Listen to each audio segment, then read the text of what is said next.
मैं आज जिस युवा से आपको मिलाने जा रहा हूं, उन्होंने संघर्ष की पराकाष्ठा को हासिल किया है और उस संघर्ष से उन्होंने अपने लक्ष्य की ओर कदम बढ़ा दिया है। मैं रुद्रप्रयाग के बीरो देपल गांव के अतुल कुमार की बात कर रहा हूं।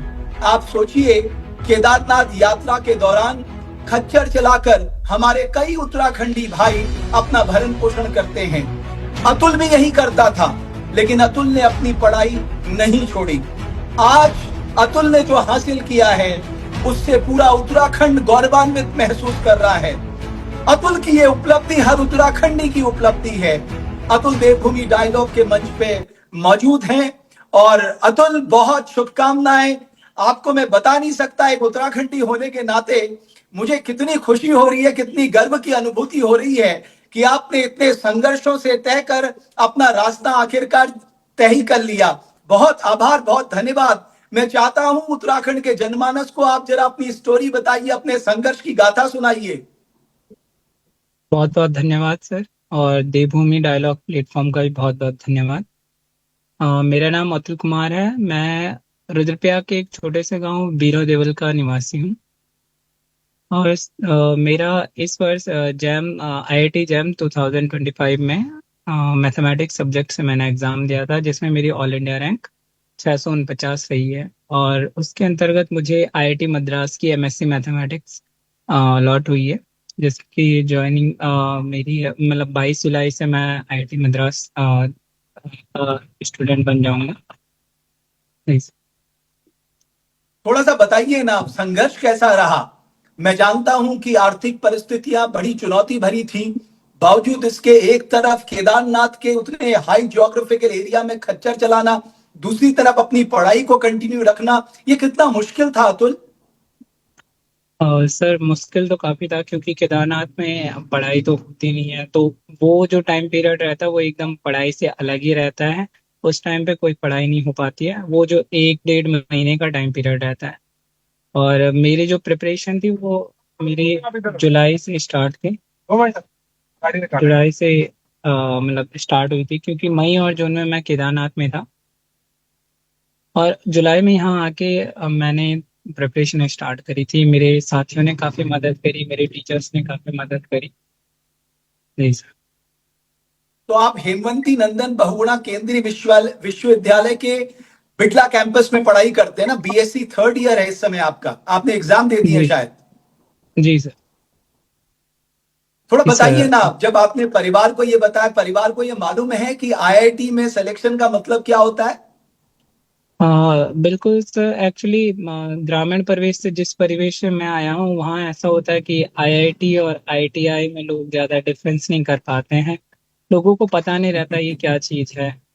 और तो उनको बस इतना पता है कि हाँ कुछ तो करा है। वो खुश हैं, काफ़ी खुश हैं, लोग बधाइयाँ दे रहे हैं। और काफ़ी खुशी हो रही है उनको, उनकी खुशी देख के। अतुल, कभी सोचा था कि जो संघर्ष आप कर रहे हो, भोलेनाथ की साक्षात कृपा हो जाएगी। यानी आप केदारनाथ की यात्रा तय कर रहे थे, लेकिन हर पर भोलेनाथ आपके लिए रास्ता बना रहे थे। बिल्कुल सर। ऐसा सोचा तो नहीं था सर। इवन एग्ज़ाम देने के बावजूद भी मुझे मतलब उतना वो नहीं था कि होगा या नहीं होगा। क्योंकि लगता था कि इवन जब केदारनाथ रहते थे तो मुझे ये भी डर रहता था कि पढ़ाई पे इम्पैक्ट पड़ेगा तो कहीं कॉलेज में बैक ना आ जाए। पर ऐसा कभी हुआ नहीं। कॉलेज में भी मतलब मेरा 8 पॉइंट समथिंग सीजीपीए रहता है। और अभी तक तो ठीक ही रहा है स्कोर। तो आपने अपनी माताजी को बताया कि आने वाले दिनों में जब मैं कुछ करूंगा तो फिर आपको ये कष्ट नहीं उठाने पड़ेंगे। जी बिल्कुल, उनको बताया है। वो चीज़ें वो भी कहीं ना कहीं समझ रहे हैं। अभी काफ़ी मेहनत और बाकी है। अभी तो ये पहला स्टेप है मेरा आगे की जर्नी के लिए। तो अभी खच्चर वगैरह जो आपके यहाँ से कौन चलाता है। सर हमारा ऐसा होता है कि अगर मेरा एग्ज़ाम रहता है तो मेरा भाई चलाता है। और मेरे भाई के एग्ज़ाम रहते हैं तो मैं चलाता हूँ। मेरा छोटा भाई है, वे 12th में है। और हम्म। हमारा इसी तरह, क्योंकि पापा का थोड़ा पाँव में रहता है कि पाँव, पापा ज़्यादा हैवी वर्क नहीं कर पाते। तो वो काम हम ही करते हैं हम लोग। और आपकी ये कैंपस का अनुभव कैसा रहा। तो कैंपस का अनुभव काफी सही था, क्योंकि मेरे खुद के प्रोफेसर भी काफी आईआईटियन हैं, और मतलब काफी अच्छे अच्छे इंस्टीट्यूट से आ रखे हैं। हमारे सर लोगों से भी काफी मोटिवेशन मिली है। और इससे पहले मैं पीजी कॉलेज अगस्त्यानि में एडमिशन हुआ था मेरा। हम्म। और यहाँ श्रीनगर में भी मेरिट में मेरा नाम आ चुका था। पर उसके हम्म। बाद ये हुआ कि फाइनेंशियल कंडीशन अलाउ नहीं कर रही थी, तो मैंने वो कर दिया था, वो मतलब क्विट कर दिया था कि एचएनबी नहीं आना, सेंट्रल यूनिवर्सिटी छोड़ दी थी। तो वहाँ एक प्रोफेसर हैं हमारे, डॉक्टर वीरेंद्र प्रसाद सर, मैथमेटिक्स डिपार्टमेंट। तो उन्होंने जब क्लास में देखा मुझे, तो उन्होंने पर्सनली मिलने के लिए बुलाया केबिन में। तो उन्होंने जब पूछा, उनको पता चला कि यहाँ को, तो उन्होंने कहा सेंट्रल यूनिवर्सिटी है, अपॉर्चुनिटी मिस मत करो। तो तब अ, उन्हीं के मार्गदर्शन में मैं श्रीनगर आया था, और उनका भी काफी गाइडेंस रहा है मेरे साथ। मैं उनको प्रणाम करता हूं, उनका अभिनंदन करता हूं, और मैं ईश्वर से यस। प्रार्थना करता हूं कि ऐसे गुरुजन जो हैं वो स्वस्थ रहें, और वो आप जैसे स्टूडेंट को इसी तरह से हौसला बढ़ाएं, ऐसे स्टूडेंट का उनको आगे बढ़ाने के लिए प्रेरित करें। मैं सिर्फ आपसे चाहता हूं कि उत्तराखंड के युवाओं के लिए अतुल का क्या संदेश है? सर, मेरा तो यही संदेश रहेगा कि अगर हम पहाड़ चढ़ सकते हैं, तो हम कुछ भी कर सकते हैं। हमारे लिए कुछ भी इम्पॉसिबल नहीं है। बस हमें जज्बा होना चाहिए, हार्ड वर्किंग होना चाहिए, और कंसिस्टेंसी होनी चाहिए किसी, और सपने हमेशा बड़े देखने चाहिए। चलिए अतुल, मैं बहुत धन्यवाद, और मैं बस इस हम्म। संदेश के साथ, इस शुभकामना के साथ आपसे विदा ले रहा हूं कि आप जब मद्रास आईआईटी में जाएंगे तो सोचिएगा संपूर्ण उत्तराखंड आपके साथ खड़ा है।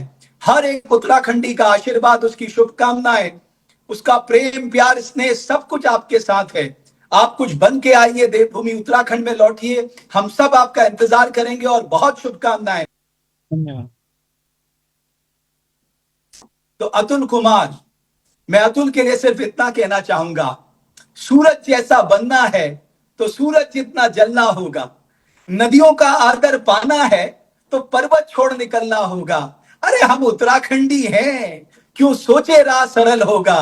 थोड़ा वक्त लगेगा, हमारा संघर्ष जरूर सफल होगा, हमारा संघर्ष जरूर सफल होगा। बहुत धन्यवाद हमारे इस पेशकश को देखने के लिए, और ऐसे जो युवा जो अच्छा कर रहे हैं उनकी खबर आप मुझ तक पहुंचाइए। मेरी कोशिश रहेगी उनकी हौसला अफजाई करने की, उन्हें इस मंच में लाने की। बहुत धन्यवाद, बहुत आभार आप सबका।